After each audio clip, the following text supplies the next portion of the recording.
Amigas e amigos da SOCESP, bem-vindos a mais esse Falando de Coração, especial para cardiologistas, e falaremos hoje sobre o tratamento da insuficiência cardíaca com foco no uso do sacubitril e da valsartana.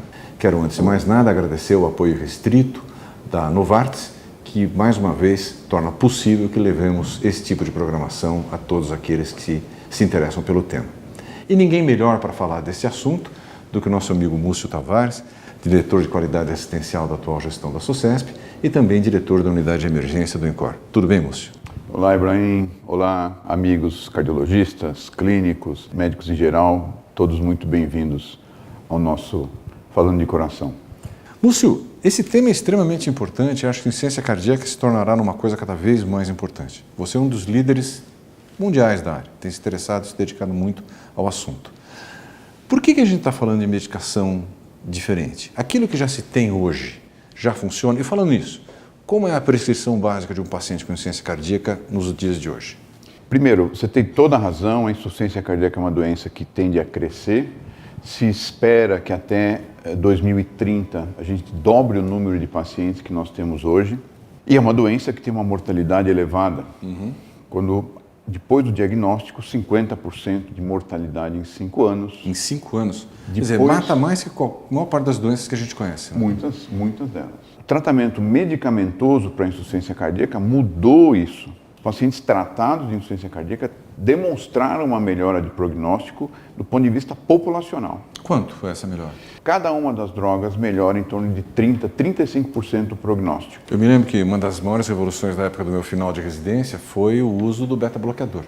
Que a gente, quando entrou na residência, dizia que praticamente era proibido usar beta-bloqueador para paciente com insuficiência cardíaca, e de repente ele mudou e teve esse impacto de 30 e poucos por cento na mortalidade. Os beta-bloqueadores têm esse impacto, os IECA e BRA também têm esse impacto, os antagonistas de aldosterona também têm esse impacto. Ou seja, essa é a base que se tem para iniciar o tratamento do paciente com insuficiência cardíaca. Exatamente. Isso é aquele que a gente diria que não pode faltar. A cesta básica. A cesta básica. E por que então a gente está aqui para discutir o sacubitril e a valsartana? Houve no passado uma tentativa de se associar uma droga que fosse um inibidor de enzima de conversão de angiotensina mais um estimulante do sistema de peptídeos natriuréticos. E continuaram as pesquisas com isso, agora não se associando à IECA, mas sim ao BRA. E se desenvolveu essa molécula, sacubitril/valsartana, é uma molécula única, por isso que se fala sacubitril/valsartana. Um ou do outro. Exatamente, né? Um do outro. Interessante é que a dose de valsartana usada para insuficiência cardíaca é muito maior do que a dose que está no comprimido. Ou seja, nessa molécula eu uso menos valsartana do que eu usaria se eu estivesse tratando o paciente só com ela. Exatamente, porque é um efeito sinérgico das duas substâncias. Então, os pacientes eram randomizados para tomar enalapril ou sacubitril/valsartana. E o grupo que tomou sacubitril/valsartana teve um benefício de melhora da mortalidade total por causas cardiovasculares, morte súbita, de 20%. Isso quando comparado a um fármaco que já tinha diminuído em 30% os eventos. Quer dizer, um benefício adicional. Benefício adicional.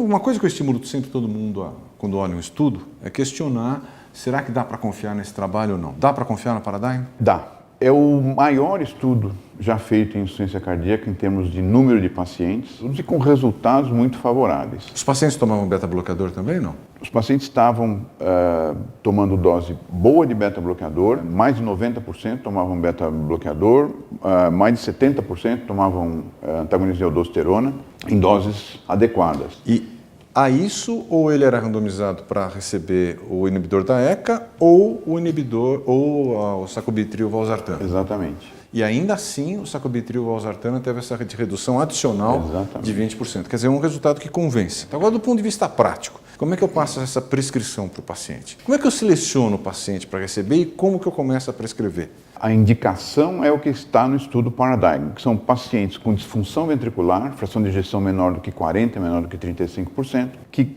tenham insuficiência cardíaca sintomática, que tem que estar em classe funcional 2, pelo menos, e otimizados tomando beta-bloqueador e antagonistas de receptor de mineralocorticoide.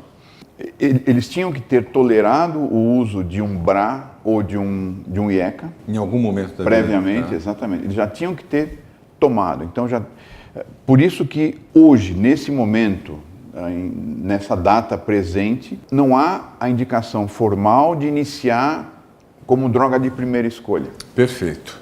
Quer dizer, se chegar um paciente hoje, ele teve um infarto há 6 meses atrás, ele chega no seu consultório com uma queixa de insuficiência cardíaca, você não vai começar o tratamento por aí, você vai começar com aquele conjunto que a gente comentou. Você vai dar beta-bloqueador, inibidor da ECA ou BRA, e se for o caso, inibidor do mineralocorticoide. Isso mesmo. Aí, se o tratamento não andar bem, a gente pode considerar a substituição para o sacubitril valsartano. Ou se ele tolerar o IECA ou o BRA. Aí você usa junto com o IECA ou não?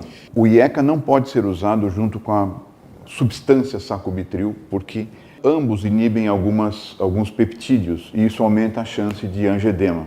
Isso é uma pergunta importante, moço, porque muitos cardiologistas recebem o paciente com insuficiência cardíaca, principalmente aquele que não está indo muito bem, que era acompanhado por um clínico, por um não especialista. Aí a coisa começa a ficar um pouco mais difícil, eles mandam para o cardiologista. Quer dizer, ele não pode deixar aquele inibidor da ECA que provavelmente esse paciente veio recebendo já introduzir esse novo, né? Tem que fazer um período de descanso. Tem que ficar pelo menos 36 horas sem o IECA para a primeira administração do sacubitril valsartano. Diferente do BRA. Se o paciente estiver tomando um BRA, na próxima dose do BRA já pode ser dado. Aí eu não preciso esperar 36 horas. Aí não precisa esperar 36 horas. Ok. E o risco, você disse, é angioedema. Angioedema. Qual a dose que você começa a prescrever? A dose inicial, a dose recomendada é a de 49,51, 2 vezes ao dia sempre, de manhã e de noite, tanto faz com ou sem refeição. Se o paciente tolerar, em 2 semanas, como no estudo Paradigm, se aumenta para a dose de 97,103. Se o paciente fizer hipotensão, algum efeito colateral, podemos baixar para 24, 26, depois tentar aumentar a dose. A dose alvo é 97,103 de 12 em 12. Dá para chegar fácil nisso ou muita gente tem que parar no meio do caminho? Porque esse é um dilema da prática, Sim, né? É verdade. A dose do trial contra a dose que o paciente tolera. Durante o estudo, a dose média foi elevada e dá para chegar nisso. O que é sempre recomendado é que nos pacientes que tenham menos cabeça de pressão, a gente vai fazendo aumento devagarinho. Só que esse aumento devagarinho não pode incluir cortar o comprimido. Ah, não? Porque a mistura não é homogênea no comprimido. Então o comprimido tem que ser ingerido inteiro. Isso é importante. Quer dizer, como médico eu tenho que orientar o paciente a não corte o comprimido. Nem prescrever meio de economia. É meio comprimido 3 vezes ao dia. E qual tem sido sua sensação prática, atendendo seus pacientes de consultório, de ambulatório? Os efeitos têm sido aqueles que você esperava mesmo? Tem sido. Os pacientes se sentem melhor porque o sacubitril, como ele inibe a degradação do BNP, quer dizer, ele inibe um peptídeo que degrada o BNP. E o BNP é um diurético, ele é um vasodilatador e ele tem um efeito antifibrótico para o coração. Perfeito. Então, isso é interessante, quer dizer, o paciente já está tomando diurético, de repente começou a cair um pouquinho a pressão, eu posso pensar em diminuir o diurético e não mexer nessa... Exatamente. Perfeito. Do jeito que as coisas estão indo, a minha sensação é que essa droga vai ganhar uma aceitação muito grande, um espaço muito grande. É isso mesmo ou não? O que eu poderia dizer? Que no paciente que está indo muito bem, aquele indivíduo que recuperou função ventricular com IECA ou BRA, beta-bloqueador e antagonista de aldosterona, esse indivíduo talvez não se beneficie da troca pelo sacubitril valsartana, mas aquele que está tomando isso tudo, mas não melhorou a função ventricular, quer dizer, ela não normalizou, talvez esse seja a perspectiva do uso dessa droga. Deixa eu fazer uma pergunta para você. Você disse o paciente que recuperou função ventricular. O critério aí é mudança de número mesmo ou só mudança de grau de classe funcional dá para acreditar? Você tem razão, é a mudança numérica, é a diminuição do diâmetro diastólico, é a melhora numérica da fração de ejeção. Quer dizer, precisa ter isso, aí eu posso continuar com esse tratamento. Só sintoma não nos engana diz muita coisa, né? Engana. Deixa eu aproveitar um pouco o seu conhecimento sobre o assunto. E as medidas não farmacológicas, elas continuam valendo para esse paciente ou eu posso relaxar um pouquinho com sal, líquido, etc? As medidas não farmacológicas, elas são a base do tratamento. Então, se o indivíduo ele precisa ser orientado, primeiro, o que é a doença e que a doença leva a uma limitação de tempo de vida. E saiba que se ele fizer o tratamento adequado e conseguir o remodelamento reverso, ele pode não ter essa diminuição de expectativa de vida. Quer dizer, isso é fundamental. Se tem um problema, é sério, mas dá para mudar. Então, dieta hipossódica continua sendo importante, embora tenhamos aí alguns estudos que dizem que talvez não seja tão importante, mas restrição hídrica no paciente sintomático é muito importante, ele não pode encher a cara. Fazer atividade física é fundamental. Não houve a demonstração clara de mudar o prognóstico, mas houve a demonstração clara de melhora de qualidade de vida, diminuição de internação. E a gente sabe bem, né, Ibrahim, que atividade física é um remédio difícil de ser administrado. Aderência é complicado.